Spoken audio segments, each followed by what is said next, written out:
Vinaka and Noai Maori. My name is Gagaj Suakma'as.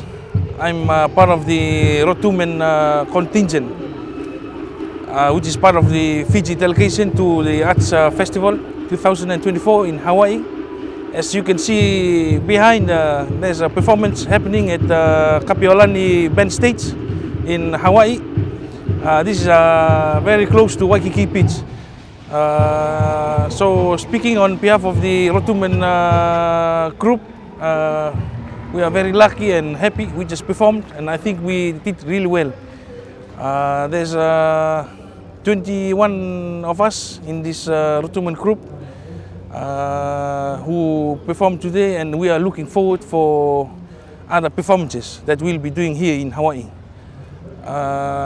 Again, I'd like to thank the Fiji Arts Council and the current government for the assistance and able to select us from the island. We are very lucky.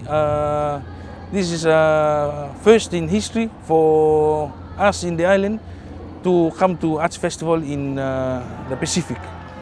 So Vinaka Malevu to everyone for the support for Rotuma and Fiji. What we just performed, the Rotuma group, we did Totang Soko. That's the man and female, including in the dance that we have done today.